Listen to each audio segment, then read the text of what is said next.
Ross, just now as you were talking about less face-to-face interaction, I'm concerned about our business, which rely on people coming together and me putting people like yourself in front of stage to give talks.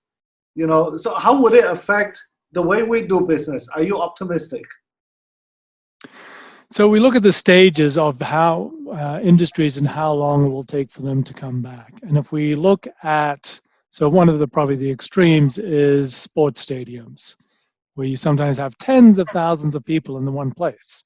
So clearly, this is one of the things which will be the last to revive. If we look at events where we have hundreds or maybe thousands of people in the same room, this is again something which was going to take longer before we have the confidence that we can make this happen in a way that is safe. Mm-hmm. So part of this, I think this is part of this transitional journey where we do have the opportunity to connect virtually in various ways. And this starts to become where we have blended, where there are times when we get together physically and there are times when we interact digitally.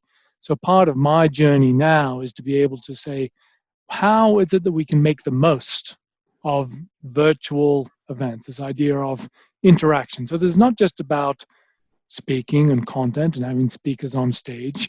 It is around interacting, discussing, building dialogue, and to be able to have structured ways of thinking about this. So part of this is saying, okay, how do we have not just take what was a conference in a physical place and make that a virtual conference where you pretend you're sitting in a room and having things being, hearing content, to saying, how do we then start to apply this to my own situation? How do we get the discussions between people who are together?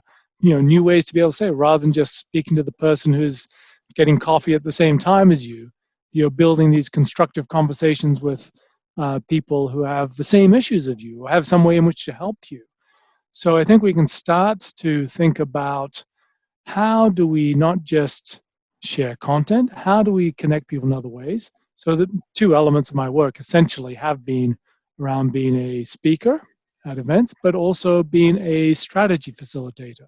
Mm-hmm. And in terms of strategy facilitation, I often try to say, well, yes, if we can be, let's be in the same room, but let's also use some digital tools to start to make clear what are the differences in how people are thinking about it. How do we think about the same? How do we start to go through thinking through prioritizing the issues to be able to come through to action plans? And this can be done far better with digital tools.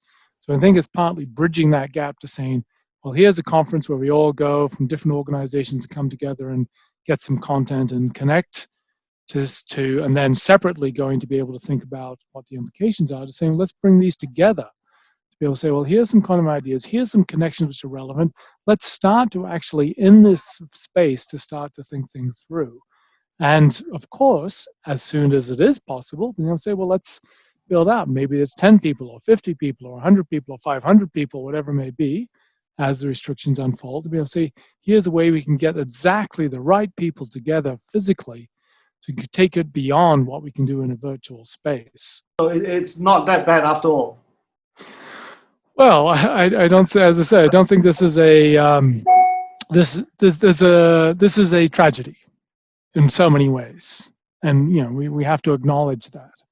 But at the same time, any change is opportunity. Mm. So this is this lovely phrase. As long as the world is changing, there is opportunity.